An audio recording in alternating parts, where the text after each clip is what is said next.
Bien, vamos entonces a reiniciar con el último módulo de este debate, estas presentaciones, en el marco de la invitación del Instituto de Bosque y Sociedad de la Facultad de Ciencias Forestales y Recursos Naturales.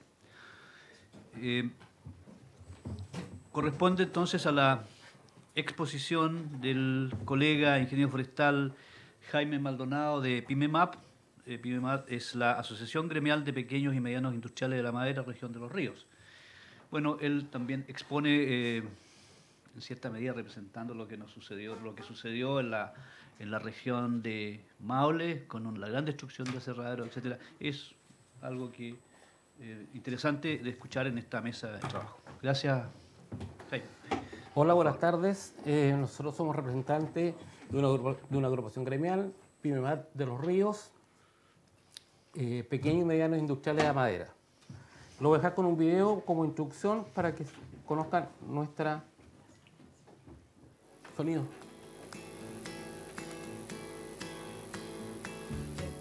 Somos pequeños y medianos industriales de la madera de la región de los ríos. Trabajamos día a día con un recurso que es 100% renovable. Trabajamos por nuestra región, por nuestras familias, por nuestros hijos y para proveer de madera de buena calidad a nuestro país.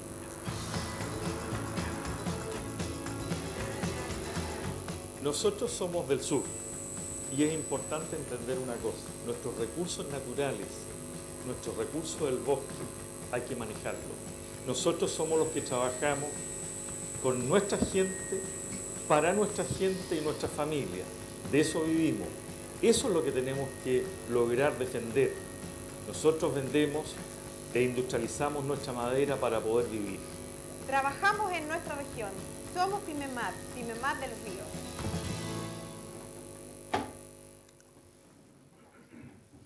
Un minuto, déjame ver.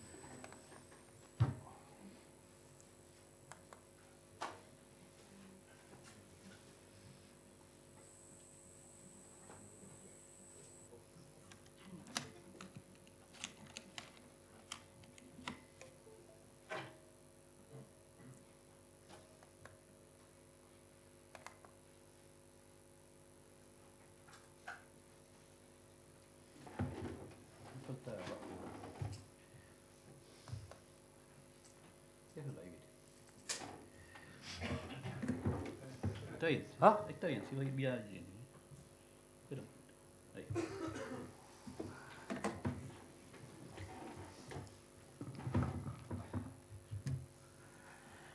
El tema que nos tocó presentar fue el impacto y restauración productiva a partir de los incendios forestales. La superficie afectada total por incendios forestales la conocemos, hemos hablado del tema, alrededor de 500.000 hectáreas, de las cuales de plantaciones fue alrededor de 273.000 hectáreas. 100.000 hectáreas aproximadamente fueron las que afectaron a las pequeñas y medianas industrias forestal. Esto corresponde a la región del Maule, Biobío y Ñuble. La industria primaria y secundaria de la madera fueron 25 unidades productivas, según el último dato de Infor, la encuesta que se hizo hace unos 20 días atrás. El número de trabajadores afectados directos fue alrededor de 1.000 e indirectos otro número, 1.000 trabajadores. Estos trabajadores precisamente indirectos corresponden a transportistas, fleteros y gente de faenas de cosecha que tenían los pequeños industriales de la madera. La producción anual estimada debido a la pérdida de estas 25 unidades productivas se estimó en 150.000 metros cúbicos anuales, tomando como base la información del año anterior, del año 1965.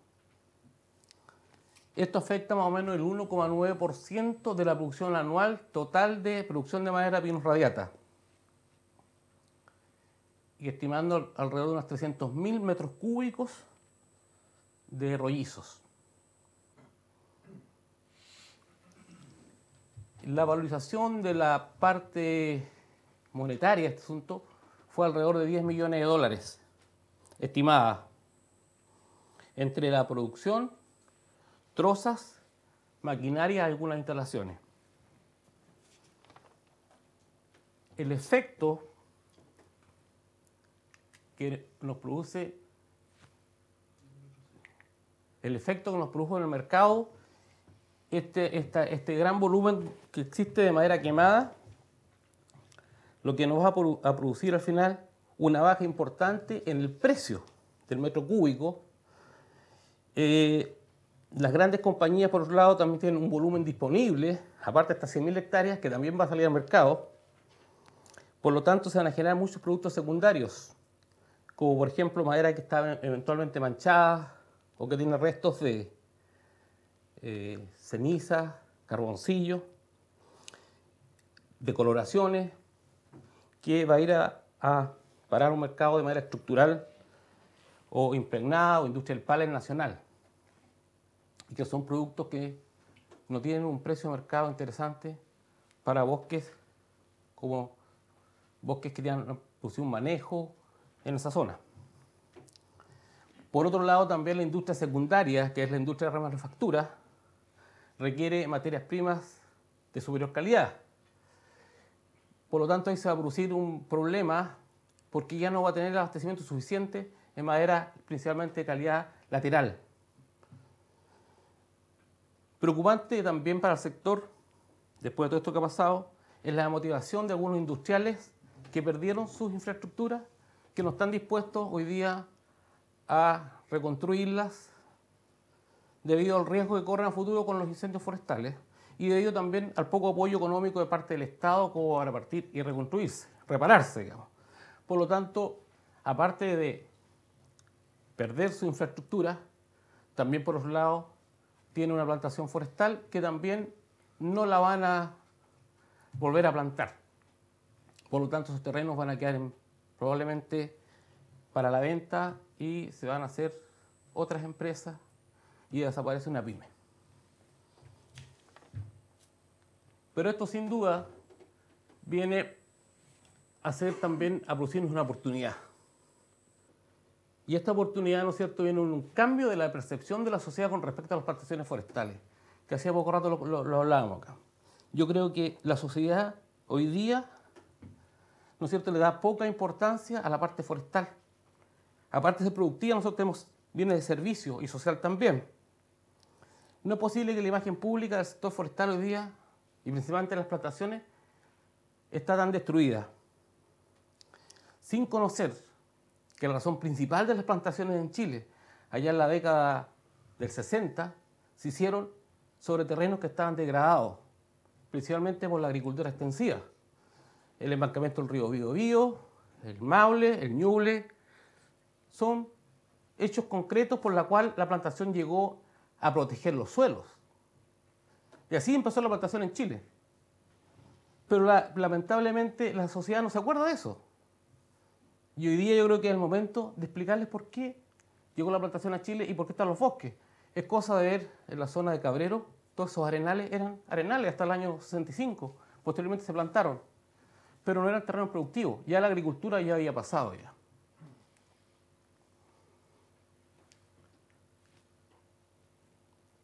El aprovechamiento de los bosques quemados, que son alrededor de 5 millones de metros cúbicos en total de Pinus radiata, que va sobre los 14 años. De estos 5 millones de metros cúbicos, 2 millones corresponden a pequeños productores de la zona del Maule, Biobío y Ñuble. Por lo cual nosotros debemos buscar opciones reales para la utilización de este recurso.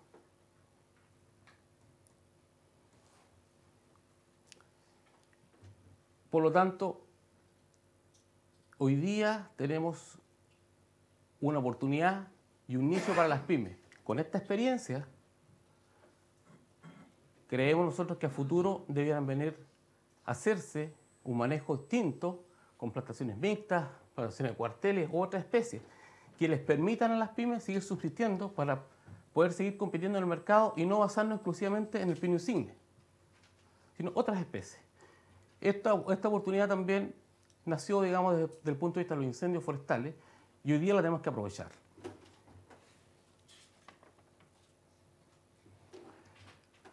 La industria forestal está considerada la gran industria forestal, que es celulosa, papel de tableros, la mediana industria forestal del acerrío, maderas mencionadas, y la pequeña industria forestal. Y aquí donde tenemos que las pymes, el encadenamiento, aquí es súper importante para la pequeña industria forestal, las pymes, buscar encadenamientos productivos, ¿cierto?, que nos permitan llegar a un mercado distinto, con maderas de valor, con maderas que tienen un valor agregado más importante, con un mayor apoyo de los centros de investigación y centros científicos que nos permitan optimizar nuestros procesos productivos. Una política de gobierno y subsidios a las pymes para poder recuperar estas infraestructuras perdidas.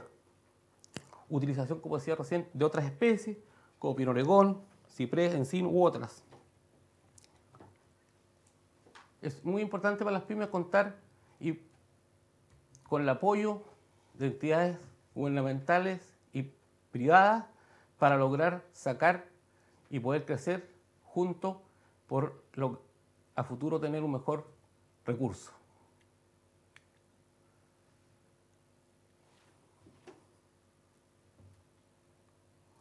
Nosotros estamos de acuerdo en que reemprender nuevamente y restaurar las pymes o las unidades productivas que sufrieron estos incendios en la zona del norte. Pero para eso necesitamos financiamientos de corto plazo, recuperar unidades productivas, buscar intercambios entre la zona norte con la sur para poder apoyarlos con infraestructura, ya sea maquinaria que no está en uso, que la podemos aportar, buscar intercambios de productos, de tal manera de que podamos seguir subsistiendo y mejorando la productividad de ese recurso que fue el que se quemó. También es súper importante el apoyo del Estado para buscar mercados externos que nos permita sacar una cantidad de volumen fuera, porque si ese volumen lo dejamos internamente, lo más probable es que el precio caiga por debajo del precio que tenemos hoy día. Yo creo que lo más importante en esto es seguir peleando y buscando todas las opciones que tenemos para lograr que esas unidades productivas sean hoy día, se transformen en productivas nuevamente y poder seguir avanzando. Y no podemos permitir que el volumen de madera quemada se degrade. Debemos buscar soluciones creativas y rápidas, con el apoyo de todas las instancias. Ya no nos queda tiempo. Por lo tanto, las pymes están dispuestas a seguir apoyando y recuperar esta zona productiva. Es lo que les puedo... Gracias, Jaime. Muchas gracias. Bueno, es la mirada de la pyme, de las pymes madereras. Está abierto para la consulta. A Jaime, por favor. Sí.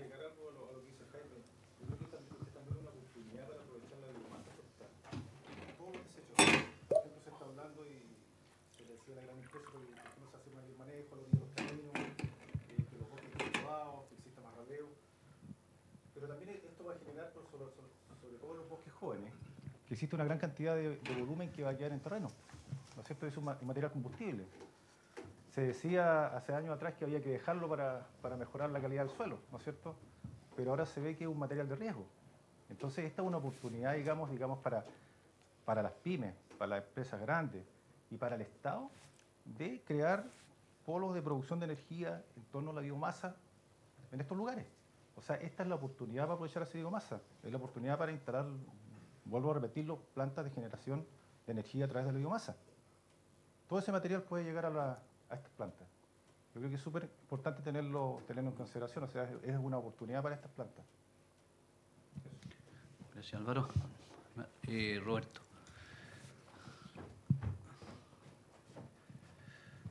Es una consulta, no sé si los colegas, ustedes, las pymes de Maule, se han conectado con ustedes para coordinarse en cuanto a apoyo, a lo mejor en máquinas para cerrar, para explotar, porque sé que estuve conversando con algunos que tenían aserradero y tenía que, para sacar lo que se le quemó, tenía que aumentar a 3 veces la explotación, ¿sí? Como también pequeños propietarios que tienen alguna posibilidad de hacerle. Entonces, no sé si ha habido algunas conversaciones de coordinación en que estas regiones que tienen su equipo, algunos que están que se han recambiado y todo en ir apoyo al sector del más centro. Sí, mira, nosotros tenemos un socio que se le quemaron 500 hectáreas y de hecho él le estamos dando apoyo para que pueda recuperar sus unidades productivas y usar ese recurso. Se le está proponiendo conseguir aserraderos portátiles para que pueda nivelar el nivel de producción y por otro lado le estamos prestando algún tipo de máquina que no solo está sin uso, pero para que él pueda recuperarse en los próximos 15 días. También le estamos ayudando a la asesoría de que algunas especies algunos diámetros que pueden ir a la industria del polino, al poste, estamos tratando de buscar esa salida. Gracias. ¿Hay más consultas? Mauro. De hecho, de su asociado, como mencionabas que podía ser una oportunidad, hay propietarios que están plantando con especies nativas o tienen algún tipo de relación, por ejemplo, con Aprobosque, que trabaja con bosque nativo. Estamos en conversaciones con Agrobosque para que socios nuestros que trabajan con nativos puedan incorporarse con esta agrupación, de tal manera de usar ese recurso y nosotros poder industrializarlo y a veces sacarlo al mercado. Esa es un poco la idea. Estamos en esa conversación, es decir, usar el manejo de esos bosques, pero como ya no tienen experiencia en la parte industrial, nosotros poder hacer una alianza que nos permita irnos apoyando. Eso es así. Gracias. Gracias. Y una consulta, no sé si hay alguien más. Bien, en el Consejo de Política Forestal indicaba a las pymes Maule, digamos, que la primera recuperación, lo primero que había que hacer era la recuperación de los aserraderos. Y efectivamente, si no significaba en los próximos 2 años absoluta cesantía y caída y destrucción de esto. ¿Cuál es la visión de ustedes ahí? Bueno, eso es una realidad, porque los volúmenes que existen disponibles y que están, bosques que se quemaron, muchos de esos bosques probablemente la mancha azul sea en los próximos meses una limitante para producto de calidad. Nosotros estamos tratando de recuperar todas las unidades productivas que se puedan, digamos. Pero eso va en contra del tiempo porque algunos no hay financiamiento, lamentablemente hay cuotas que pagar, las pymes trabajamos con la pala, entonces nos cuesta mucho porque el financiamiento es una traba súper importante, digamos. A esta gente que se les quemó los aserraderos que ya habían instalado máquinas nuevas, tienen que seguir pagando, digamos. El Estado, es decir, los bancos no le van a decir, mire, se quemó, lamentablemente, pague cuando pueda, no. Entonces es un tema no menor. Y el Estado, digamos, ahora ha apoyado con algún tipo de crédito, pero la verdad las cosas es que los compromisos económicos hay que seguirlos pagando. Nosotros estamos haciendo el esfuerzo para tratar de recuperar lo que más que se pueda. Ahora, yo sé que va a haber un volumen que no se va a poder usar por los volúmenes que hay. ¿Y cuál es la solución a eso? La solución a eso es crear un gran centro de acopio, por ejemplo, por parte del Estado, que permite, regulando los abastecimientos, sacar un volumen importante para la industria del poste, impregnarlo o sacarlo fuera, polines, o traer un poco más. Hay que implementarlo. Por eso te digo que hay que tener ideas nuevas y de corto plazo, porque no nos podemos seguir el día que pasa, día que estamos perdiendo volumen. Álvaro, sí, la última pregunta. Yo creo que una política pública clara sería que a través del Ministerio de Vivienda y Urbanismo el gobierno dijera, o sea, 200.000 viviendas y 200.000 viviendas en madera, y es la zona donde ocurrió la catástrofe. Yo creo que en otros países se ha hecho eso. O sea, cuando han habido grandes catástrofes y han quedado bosques quemados, el Estado ha asumido ese rol y ha dicho, se construye en madera y se utiliza ese recurso. Yo creo que va por ahí. O sea, si aquí el Estado no se pone firme, yo creo que va a haber una gran pérdida de madera y las industrias, muchas no se van a levantar, o muchas no van a querer hacer plantaciones de nuevo, porque en realidad el riesgo es alto. O sea, imagínate que aquí se le quemó superficie a gente de repente que, no sé, pues, gente sobre 60 años que dice, bueno, esta va a ser mi jubilación.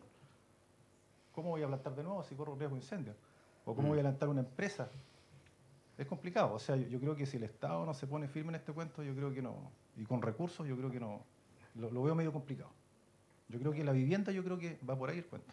La vivienda y las plantas de cogeneración de energía.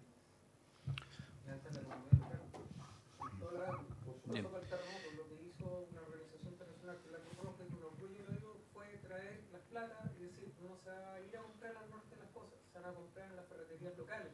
¿Por qué? Porque el gallo que perdió la ferretería hay que volverlo a parar. Y la única manera es esa, y es una medida más que lógica. Y ojalá se haga lo que le está diciendo, que el gobierno ponga las lucas y no esperar que vengan organizaciones internacionales a entregar la luca y preocuparse.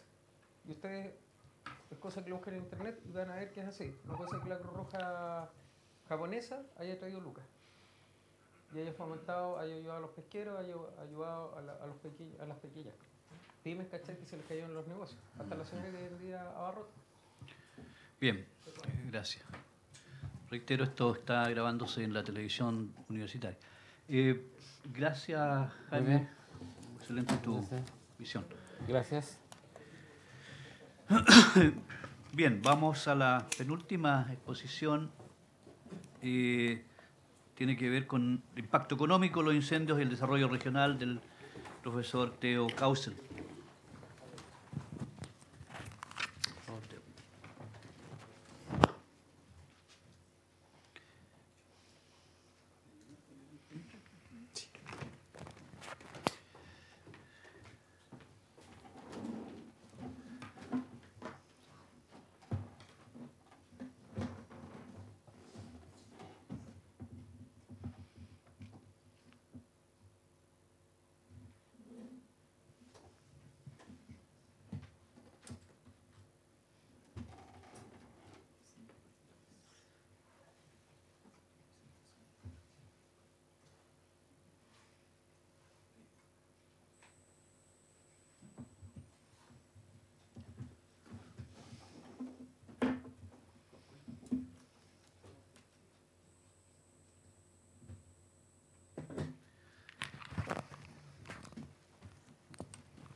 Hola, buenas tardes.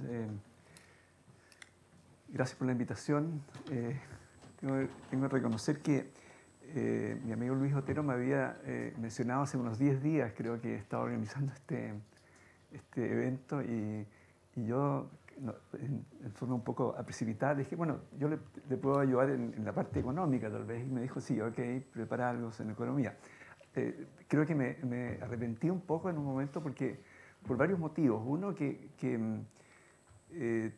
no es fácil encontrar información sobre economía forestal en Chile.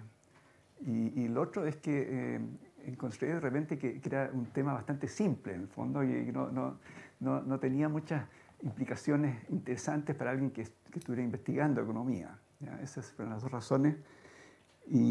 Pero creo que traté de hacer lo posible y lo que le voy a mostrar ahora es el resultado de haber leído bastante información y haber tratado de buscar aquí y allá para armar una presentación. Me voy a saltar por ese mismo motivo el temario porque es muy sencilla la presentación. Aquí está funcionando. Lo que es importante primero decir, bueno, qué tipo de impactos económicos se pueden esperar de un mega incendio o un incendio. Y ahí hay evidentemente varias categorías. Una categoría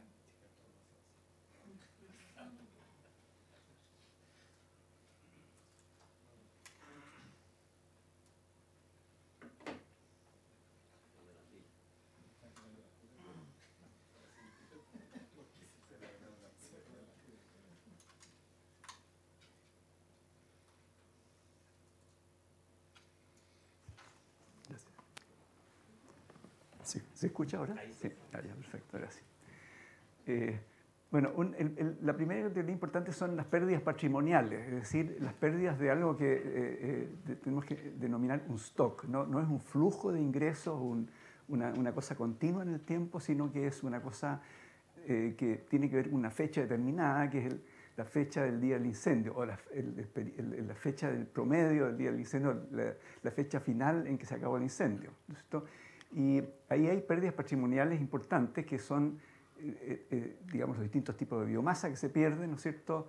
Infraestructura, viviendas, etc. Y esa probablemente es la componente más importante del análisis económico, digamos, de un incendio de este tipo. Pero también, evidentemente, que hay otras pérdidas, por ejemplo, pérdidas de ingresos, interrupción de actividad económica vinculada a la pérdida patrimonial. Habíamos visto el tema este de los pequeños aserraderos, digamos. Por suerte vi que en el programa de gobierno están los pequeños aserraderos como prioritarios para recibir ayuda de Corfo. No dice bien el monto que se va a tener, pero por lo menos están en el programa, tengo la impresión. Bueno, ok. Después tenemos efectos indirectos sobre otros sectores, por ejemplo, que ya es mucho más difícil de estimar. El turismo, por ejemplo, puede ser un caso, o efectos que ya son definitivamente intangibles. Por ejemplo, ¿cuál es el valor de la pérdida de patrimonio histórico, artístico, paisajístico, etcétera? ¿Cómo valorar el tema de las vidas humanas que se pierden, o los heridos, o las personas que tienen que, digamos, ya no pueden seguir trabajando, etcétera, etcétera? Eso es mucho más complicado. Y lo que voy a presentar ahora es un cuadro, digamos, en que me dediqué a ver el tema del impacto económico en términos de los inventarios, los stock que se pierde. Y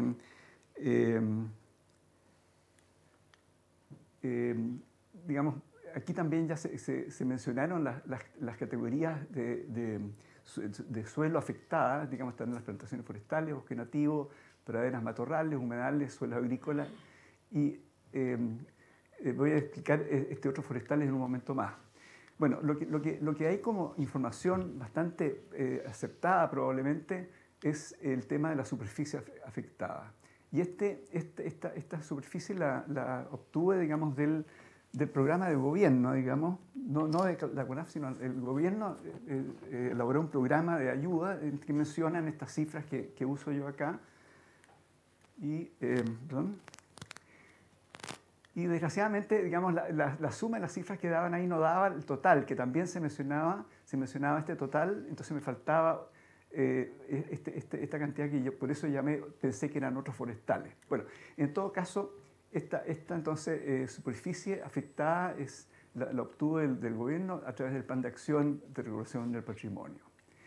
El problema ahora es tratar de averiguar, digamos, cómo valoro esa superficie, y tengo que encontrar algún valor por hectárea, digamos, afectada. Y eso lo hice yo en parte, digamos, a través de consultas con expertos, digamos, y por ejemplo, llegué a la siguiente, esto probablemente es discutible una vez que uno conozca más la composición de todas esas hectáreas, etcétera, pero en este momento creo que puede ser aceptable. $7.000 por hectárea de plantación forestal, praderas mucho menores, porque se supone que ahí hay ganadería o algo así, entonces traté de averiguar cuál es el ingreso que se pierde, porque ya no va a haber ganadería o animales que puedan crecer en esa tierra, eso es una cantidad mucho menor. Humedales, que lo vi junto con el bosque nativo, porque es un asset natural.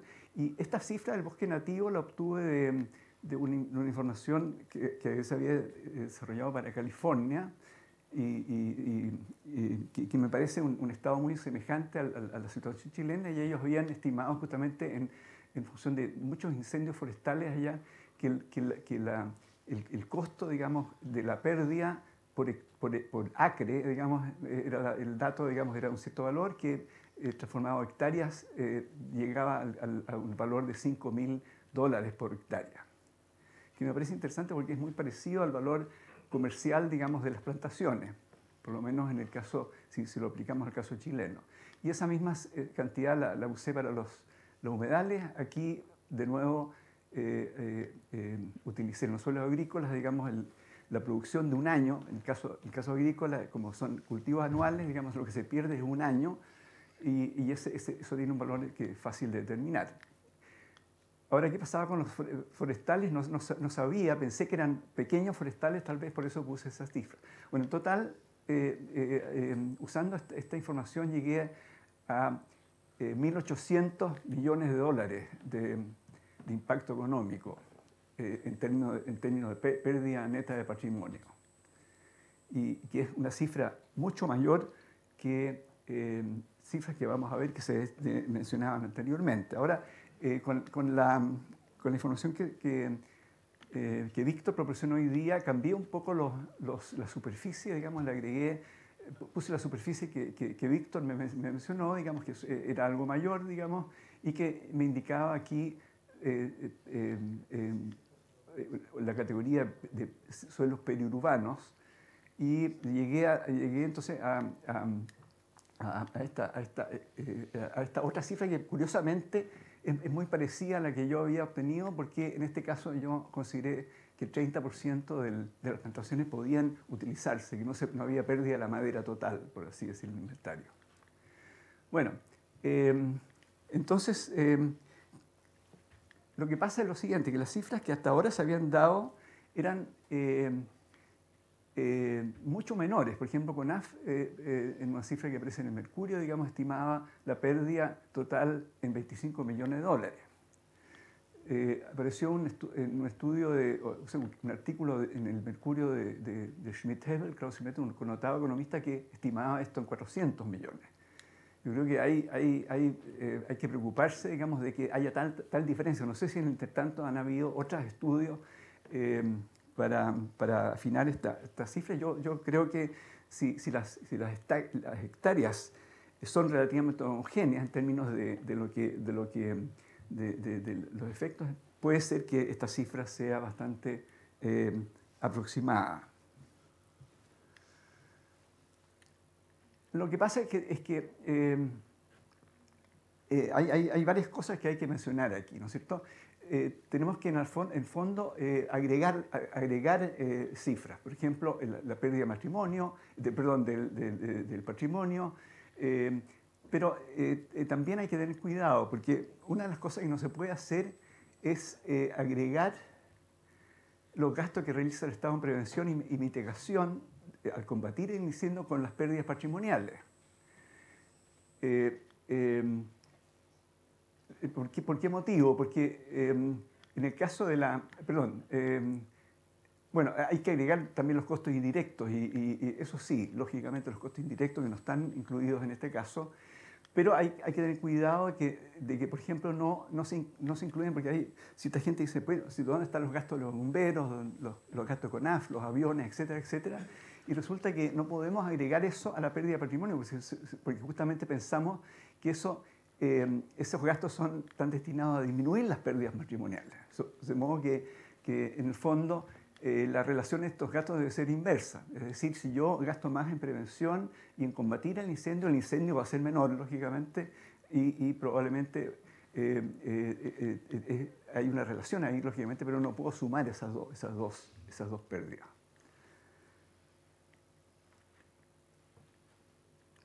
Tampoco se puede sumar las pérdidas patrimoniales, digamos, con los gastos que el Estado va a realizar después para remediar o para ayudar a los damnificados, porque se supone que esos gastos justamente son para hacer bien una situación, un mal que se había creado anteriormente. Y en la situación ideal, digamos, deberían ser iguales a los gastos los costos que implicó el terremoto, digamos, porque los gastos se están destinados justamente a compensar y a corregir esa situación que se generó.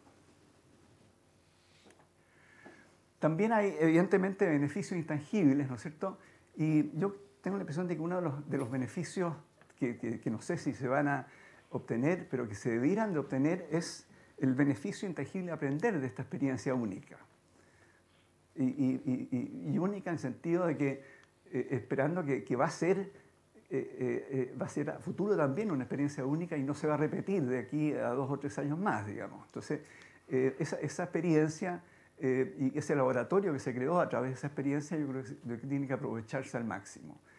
Y eso parte, lógicamente, por recolectar y documentar al máximo la información, tanto de lo que se hizo en prevención, de detección y alarma temprana, de combate y actividades post-incendio, ¿no es cierto? Y lo más importante creo que es realizar una evaluación de qué se hizo bien, qué no se hizo bien, qué cosas se pueden mejorar, digamos, en futuro. Y también, por ejemplo, analizar con mucho cuidado el tema de la coordinación. Conversando con un colega de CONAF, supe digamos, que las operaciones, digamos, contra los incendios que realiza CONAF y las empresas no están necesariamente coordinadas. Entonces, ahí puede haber perfectamente inconsistencias o problemas que se podrían subsanar, digamos, a través de una integración y coordinación adecuada. Y es posible, y es de esperar, digamos, que esta experiencia ayude a que esa coordinación se genere a futuro. Y también creo que me parece importante que esa evaluación, ¿no es cierto?, tiene que realizarla una comisión independiente, tal vez pidiéndole asesoría, evidentemente, a los expertos que trabajan en CONAF, por un lado, y en las empresas por el otro, pero que sea independiente de ella y ojalá con participación de algún extranjero, digamos, que no tenga ninguna vinculación política, emocional o de otro tipo, o económica con la gente que están en alguna forma interesada en este caso. Ahora, es un problema bastante complejo este de los incendios. Y antes que nada, tal vez el título de la pregunta me habían dicho, mire, trata de ver también los impactos regionales. Ahora, lo que pasa es que en realidad son todos impactos locales y regionales. No podemos distinguir entre impactos nacionales e impactos regionales, y desde el punto de vista de ese no es necesario, digamos, entrar mucho en el tema regional. Evidentemente, una vez que uno estima los gastos y las acciones de remediación, van a tener que hacerse estudios muy claros, que van a ser estudios regionales o incluso locales probablemente, ¿no es cierto? Pero no hay un tema que podríamos llamar de política regional involucrado en esto. Ahora, digamos, decía recién que es un tema de alta complejidad. Hay muchas disciplinas involucradas, hay también cosas lingüísticas. Por ejemplo, se tiende en términos terminológicos, a asociar el fenómeno de los incendios con los terremotos. Entonces se habla ahora de grado 6, mega incendio más grande del mundo, terawatts. No sé por qué motivo se hace se trata de hacer ese paralelo.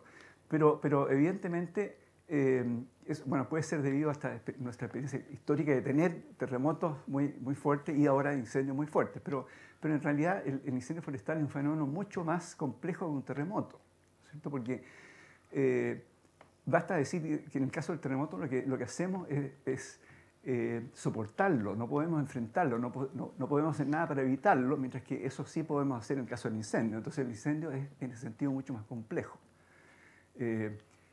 Tampoco podemos predecir un terremoto hasta ahora, pero sí podemos predecir el riesgo cada vez más alto de tener un incendio.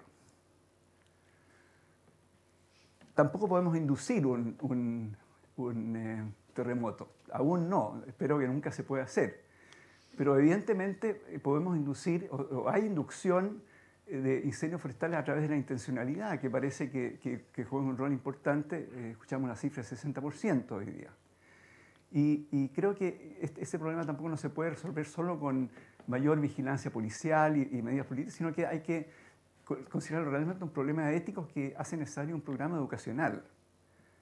Y esto probablemente debe iniciarse a temprana edad, y para eso sí, de nuevamente llegamos a la economía, hay que aportar suficientes recursos económicos y financieros. Gracias. Gracias. Leo. No sé si hay consultas. Profesor, el análisis, de hecho, me parece como bien estático en el tiempo. Al hablar de stocks, habla de las cantidades que existían en el momento del incendio. Pero el recurso bosque tiene esa característica de ser un recurso en crecimiento, como capital. Ese costo del crecimiento perdido hacia el final del ciclo está considerado, debería considerarse. Y lo segundo, hay otro costo que yo no sé si achacarlo directamente al incendio, pero ya antes de la ocurrencia de él, el Infor había detectado una crisis de abastecimiento para las pymes de madera, en que no iba a haber la existencia de madera susceptible de cortar para el abastecimiento de las pymes. Ese problema se acentuó cuando el decreto ley 102.1 feneció y han transcurrido 4 o 5 años en que no hubo plantaciones prácticamente. Y ahora, después de esto, el problema, a mi entender, no sé si estoy equivocado, se agrava. Entonces, ahí hay otro costo que no vislumbro desde el punto de vista académico como involucrarlo, pero que yo creo que también es es una situación que genera el incendio y significa un costo de algún tipo. Bueno, es un tema que también es importante verlo, pero en principio lo que sucede es lo siguiente, que evidentemente el bosque es un recurso forestal, pero es un recurso que va creciendo y lo que es importante es que hay una fecha del incendio y en ese momento se perdió una cierta biomasa que probablemente al año siguiente va a empezar a crecer de nuevo de abajo. ¿Ya? Pero se perdió esa cantidad de biomasa que es una cifra fija, digamos, y asociada a esa fecha, digamos, ¿no es cierto? No es una variable que cambia en el tiempo, sino que es un dato que tenemos que tener y con el cual tenemos que vivir. Ahora, lo que usted dice es efectivo. Si hubo subvención para hacer crecer esa madera que se quemó, entonces evidentemente que la madera que va a crecer de ahora en adelante va a ser más cara y evidentemente hay una pérdida ahí que habría que considerar. En ese sentido estoy de acuerdo, que los productores que usaron el decreto de subvención para el bosque que se acaba de quemar ya no lo van a recibir para la reforestación y entonces eso habría que tomarlo en cuenta de alguna forma. ¿Sí? Bien, ¿hay consultas? Ok, gracias Teo por la exposición. Bien. Vamos entonces a la última y breve exposición para después dejar la palabra al presidente del Colegio de Ingenieros Forestales, don Roberto Condejo. Primero entonces va a exponer el colega Luis Otero. ¿Cómo sacar? ¿Quieres sacar este? Sí.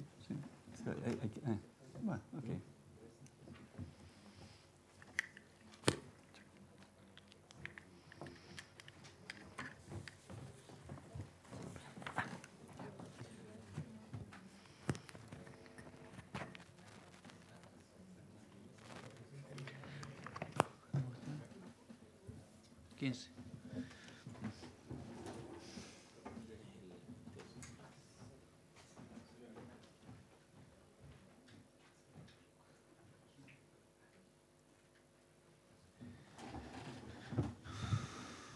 Gracias. Voy a tratar de ser lo más breve posible, pero delante dijo, Juan Ancieta dijo que esta era la oportunidad de cambiar las cosas. Entonces, aprovechémonos de esta oportunidad y construyamos un nuevo paisaje forestal. Esto es lo que hicimos, ¿no es cierto? Lo hablamos en la mañana, este es el paisaje que construimos, había que reforestar rápido, había que cubrir una enorme superficie de suelo deforestado que había sido erosionado por la agricultura, la ganadería y los grandes incendios, y esto es lo que se hizo. Y lamentablemente esto es lo que todavía hacemos, digamos. Una gran talarraza frente a Concepción, innecesaria, con una serie de impactos sobre la población, en el agua, en el río, en la biodiversidad, en el paisaje. Y por eso hay quizás tanta aversión al tema forestal, digamos. Dicen que no hay herramientas para detener esto, pero hay herramientas. Estas talarrazas se hacen con plan de manejo, no se hacen solas. El plan de manejo lo aprueba la autoridad forestal. Hay muchas de estas, incomprensibles. ¿Hacia dónde queremos ir? Primero, hacia un paisaje donde hayan distintos usos, ¿no es cierto? Aquí hay distintos usos de acuerdo a la vocación de los suelos. Los suelos ganaderos tienen que ser para criar ganado, los suelos de agrícolas para la agricultura y los suelos de protección, tal como se ve en esta foto, con bosque nativo, y los suelos forestales, que eran suelos que seguramente estaban dedicados a la ganadería, y son relativamente más planos que este, se dedican a las plantaciones. Ese es el primer paso.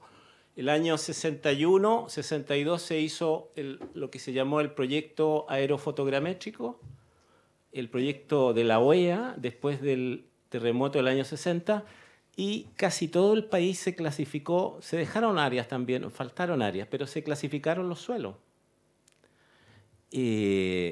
Y se puede usar ese proyecto, se puede usar esa información y se puede actualizar fácilmente a través de Google, ¿no es cierto? Podríamos reclasificar los suelos de acuerdo a sus capacidades de uso hoy día, que no son las mismas que hace a lo mejor 60 años cuando se hizo esto, y con eso reconstruir un paisaje de acuerdo a su vocación. ¿Qué quisiéramos ver? Un paisaje como este, ¿no es cierto? Este es Lipingüe, aquí en el Valle Central, con plantaciones, con praderas donde se puede, con bosque nativo bien conservado, renovales, que se pueden manejar, puede ser madera para la PyME-MAD, si es que las grandes empresas forestales no se meten en este negocio, y con suelos forestales cubiertos de plantaciones para la gran industria que necesita este abastecimiento. Sus cursos de agua bien conservados. El problema del agua es un problema solo de los bosques de ribera, y en esto nos hemos enredado muchísimo. Es el problema que va entre los 10 y los 30 metros. Y esa zona, que son los bosques de protección, son sagrados, deben recuperarse, deben restaurarse, y quizás esa es la primera zona de restauración que habría que tomar en los bosques quemados. Digamos, lo primero es restaurar la quebrada, después vendrá el resto. Se pueden hacer cosas distintas. Aquí tenemos, ¿verdad?, una cosecha a tal raza distinta, ¿verdad?, con diferentes edades. En este incendio, en este mega incendio, queda claro que no se pueden combatir ni apagar. A mí me quedó, yo estoy llegando a esa conclusión. O sea, un mega incendio no se puede apagar. Solamente se apaga cuando se termina el combustible. Se pueden redireccionar a lo mejor, o se pueden proteger las ciudades, pero no se van a poder apagar un incendio de esta magnitud. ¿Cómo entonces se evita esta tragedia? Es con discontinuidad del combustible. Es la única solución. El incendio se apaga cuando se acaba el combustible. ¿Y cuándo se apaga el combustible? Cuando pasamos de un rodal de 20 años que tiene 500 metros cúbicos a una plantación de 3 años que tiene 10 metros cúbicos por hectárea. Y ahí se apaga. Ahí se puede combatir. Entre paréntesis, hemos hecho unos 20 o 30 situaciones de manejo de este tipo con Arauco Sur, que han sido bastante exitosas desde el punto de vista operacional. No hay problemas operacionales, según lo que ellos me han contado. No hay problemas económicos. Sobre 5 hectáreas, una tala rasa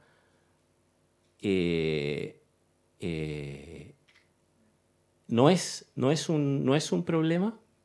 ¿Ah?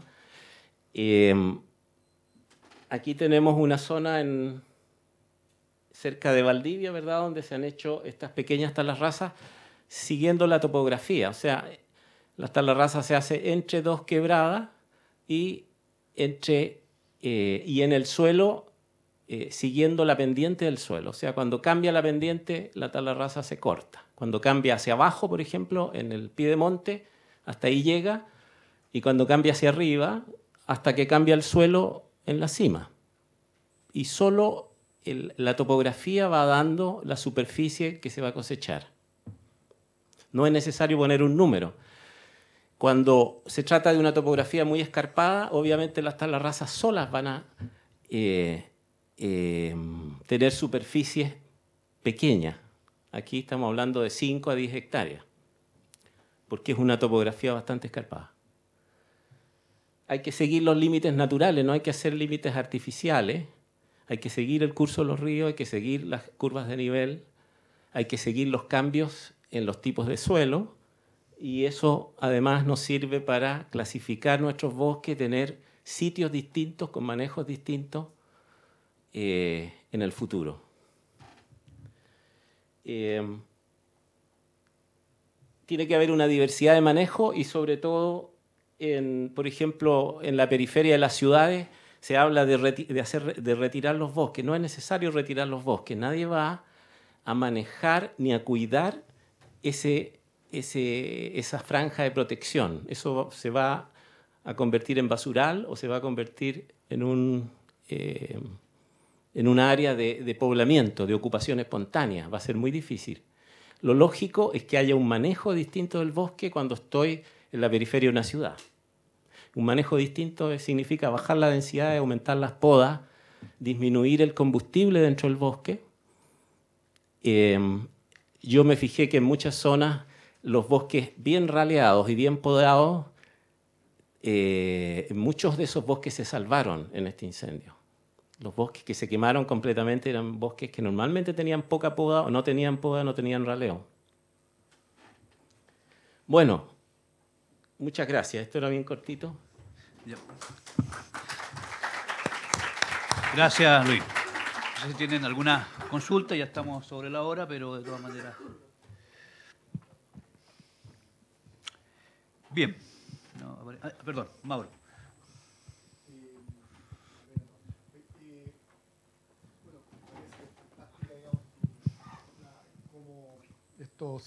Estos paisajes están presentes, de todas maneras, y cómo pueden ser imágenes de referencia para otras regiones.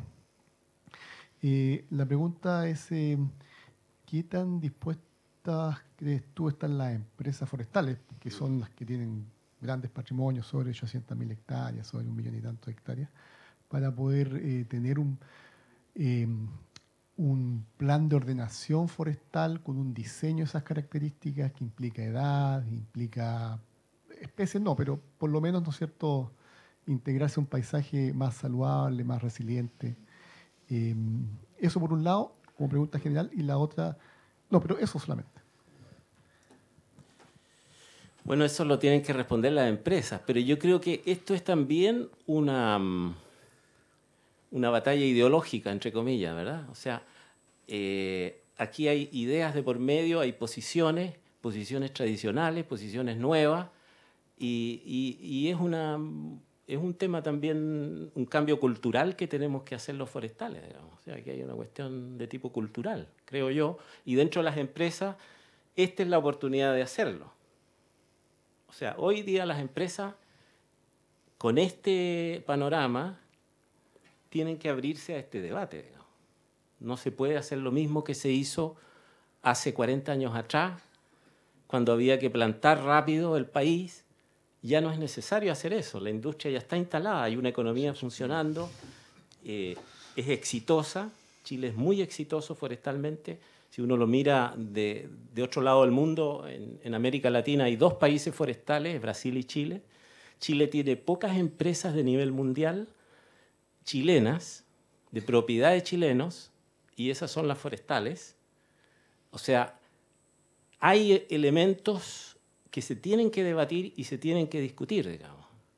Hay 300.000 empleos en el sector forestal, de plantaciones. Hay que reconocerle algunas cosas también al sector forestal y a las empresas forestales. Han sido muy eficientes en muchas cosas, pero también hay que entrar en este debate serio, bueno, ¿cuál es realmente el sector forestal que queremos hacia adelante? ¿Cómo se relaciona esto con el desarrollo de las regiones, con el país? ¿Cómo se compatibiliza el sector forestal con el turismo, con la biodiversidad, con el agua, etcétera? Pero yo creo que esta es la oportunidad de discutir, es una discusión ideológica también, no solo técnica. ¿Ah? Bien, gracias Luis. ¿Hay alguna otra? Por favor, Juan.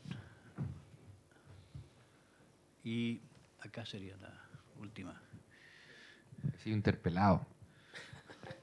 Por lo tanto, me siento en la obligación de contestar algo. Yo creo que Lucho tiene razón y obviamente que estas son posturas controversiales.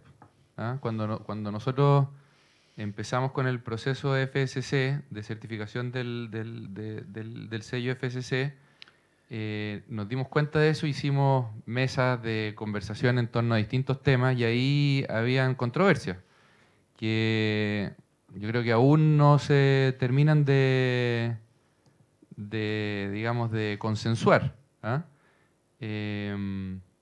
Por lo tanto, el desafío yo creo que es tratar de avanzar en lo que todos sabemos que hay que avanzar. Yo creo que sobre eso no hay discusión. Yo creo que la discusión quizás puede estar en la gradualidad o cómo. Yo creo que las empresas tienen mucho susto a que se apliquen cuestiones así como criterios a destajo. ¿Ah? De repente, a partir de ahora, esta es la regla. Porque en el fondo la naturaleza no es así. Po. La naturaleza no es una mesa de billar y tiene situaciones en donde también interactúan las personas con los bosques, las otras actividades con los bosques. Por lo tanto, soluciones únicas no van a haber. ¿Ah? Por lo menos esa es mi visión. Pero sí, claramente hay voluntad de hacer las cosas mejor, de avanzar. Yo creo que también, no es por tratar de defender a las empresas, pero había una evolución. En el último libro que sacó Lucho, él habla de como 4 etapas en la evolución del sector forestal. Una primera etapa que es en el fondo habilitar terrenos agrícolas, ¿cierto? Echarse el bosque para cultivar tierras agrícolas y meter ganado.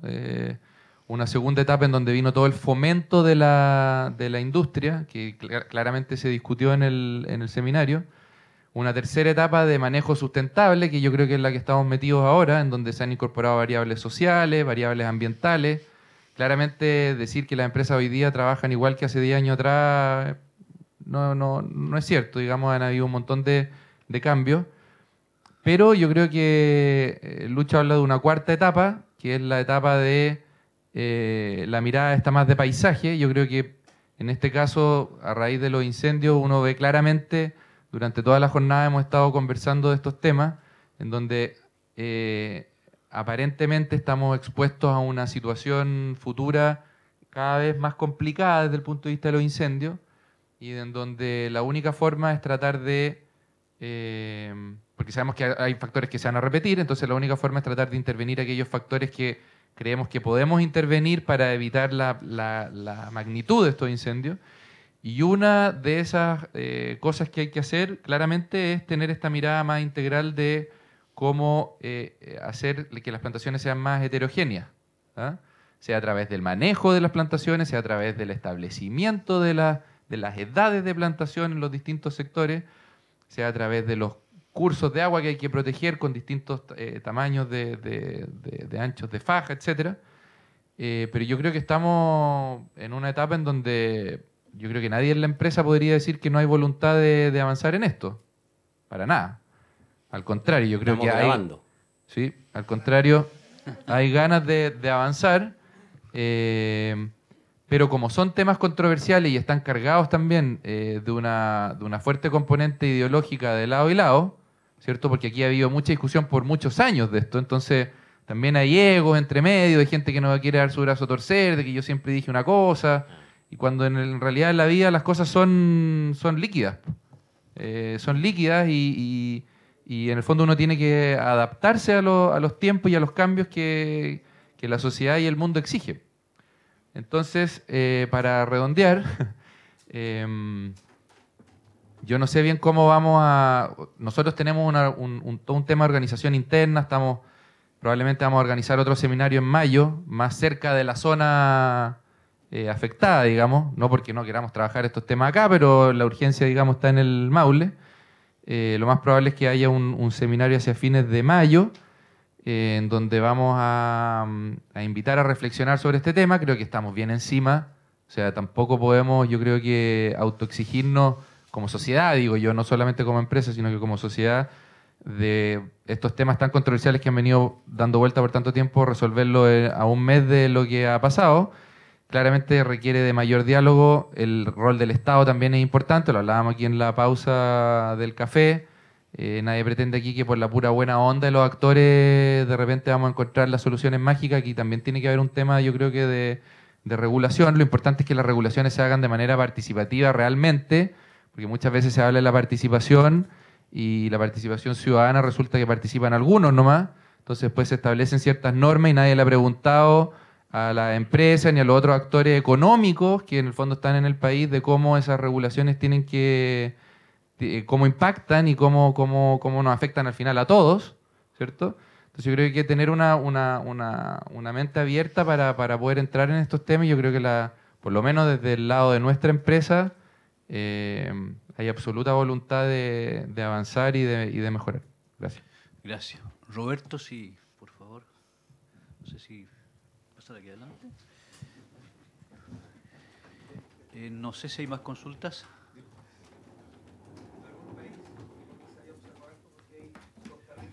Conversión, que en el caso de Costa Rica era ganadería y agricultura. ¿Tú has visto, tienes algún modelo en mente de algún país que haya desarrollado algo parecido?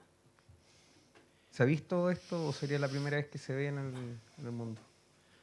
No, en Chile tú puedes ir, por ejemplo, al corazón de la zona mapuche, el lago Budi, y vas a encontrar un paisaje en mosaico, que lo han hecho muy bien, con agricultura, con ganadería, con plantaciones de pino, de eucalipto, con bosque nativo. No hay que ir a otro país. Ese es Lipingüe, acá. Si las cosas se pueden hacer. Alfredo, la última. Perdón que interrumpa el momento, pero desgraciadamente no me puedo quedar. Quiero felicitarlos por el seminario e invitarlos nosotros en la Facultad de Ciencias Agrarias, en el Centro de Estudio de los Suelos Volcánicos, a generar un debate tratando de seguir un poquito la conversación. Eso es mañana a las 11:30 en la sala Patricio Barriga. Y bueno, básicamente agradecer, digamos, el debate y que se discuta en la universidad este tema de tremenda relevancia. Gracias. Gracias, Alfredo. Desde luego esto en la finalización de este seminario, de esta discusión, va a estar disponible en la web del instituto y de la universidad en términos de una filmación que tenemos del día de estas distintas ponencias que estuvieron acá. Para finalizar, desde luego quiero agradecer en nombre del instituto y de la facultad la asistencia que fue bastante grande durante todo el día para el desarrollo de este seminario. Para terminar, entonces, quisiera que el presidente del Colegio de Ingenieros Forestales de Chile, don Roberto, nos cerrara este seminario del instituto. Bueno, quiero agradecer el honor que nos han dado de poder cerrar este importante foro de debate, que creo que es bastante importante de enfrentarlo. Este foro viene a cumplir el objetivo de analizar los recientes eventos ocurridos en la zona centro-sur. Este desastre debe movilizarnos para determinar las causas y proponer soluciones para que no se repita en futuro. En el momento del desastre de los incendios forestales surgieron distintas opiniones, explicaciones y propuestas, muchas completamente contrarias entre sí. Ahora, con cierta distancia y reflexión, nos hemos reunido para analizar sobre el tema y agradezco a la Universidad Austral de Chile el permitirnos esta reflexión. La diversidad de temas abordados da cuenta de la complejidad del fenómeno de los incendios forestales, gestión de combate, planificación territorial de la interfaz, cambio climático, paisaje, prevención, restauración, y faltó tiempo para hablar de otros temas como el desafío futuro en torno a esta normativa. Nuestro desafío es realizar un análisis exhaustivo y luego pasar a la acción, a las propuestas, a los necesarios cambios que requiere la gestión territorial, productiva y de conservación del sector rural. En este proceso es ineludible analizar los desafíos del manejo de las plantaciones forestales en un contexto que se conozca su aporte y la necesidad que tenemos de estos cultivos. Creo que las empresas forestales estarán a la altura de este desafío y desde este punto de vista foros y otras oportunidades de discusión y debate como el que se ha desarrollado son un valioso insumo. Será necesario continuar analizando exhaustivamente lo ocurrido, abarcando las especiales condiciones ambientales y la eventual presencia de otros factores que estén incidiendo en el aumento de estos incendios, como además abordar adecuadamente el aumento de la intencionalidad. Hace necesario no solo realizar una mayor prevención en el tema de los incendios forestales, sino que buscar las herramientas legales más prácticas, eficaces, de manera de disminuir y sancionar a los responsables de estos hechos. El sector forestal está amenazado y probablemente es un tema que tendremos presente en los próximos años, por lo que foros y discusiones en estas materias contribuyen a buscar alternativas de mitigación y buscar nuevos caminos que permitan enfrentar adecuadamente estas catástrofes. Una reflexión que me dio en las mismas discusiones que hubieron, que Fernando lo enfrentó, y algunos otros también lo indicaron, el desprestigio del sector forestal. Creo que es una oportunidad. Hemos sido los mismos forestales, o muchos de los forestales, que hemos sido antagónicos en temas de este tipo, ¿no? Que hemos desprestigiado nuestra profesión y nuestro rubro, ¿no? Ahora hay, a unos los llaman los cortapalos, la gente que está en la producción, a otros los llaman, por lo menos, de las organizaciones ambientalistas, que es extremo. Creo que es el momento que nos está dando una lección. El mismo Luis está haciendo propuestas que son consensuadas por todos, las empresas lo han asumido, lo han tomado, la gente que trabaja más en el medio ambiente también. Creo que es el momento de unirnos, ¿no? El desprestigio que hemos hecho nosotros mismos en nuestra profesión no es fácil de recuperarlo, ¿no? Yo creo que también un motivo de que muchas universidades han disminuido su interés de los alumnos, porque han puesto que la profesión es una profesión extractiva, de cortapalos y contra el medio ambiente. Pienso que esto ha sido un golpe muy grande al sector forestal. Tenemos que recuperarnos y debemos de unir voluntades, porque al tiro se nota cuando hay una discusión, este es ambientalista, no, este es de las empresas. No, ahora deberíamos juntar, unir el esfuerzo, salir adelante. Y somos toda una misma familia que queremos el bien del país, queremos una conservación, queremos que haya producción, queremos que la parte social esté bien atendida, como la ambiental y también la económica. Agradezco a la universidad la oportunidad que hemos tenido, a los asistentes que estuvieron acá y a los expositores que han hecho una excelente presentación. Yo creo que esta discusión no se acaba aquí. Hay muchas más. Van a ser insumos para seguir trabajando, porque el tema está, como todos lo indicaron, se ha quedado en el país y va a seguir, y tenemos que enfrentarla de la mejor forma. Muchas gracias.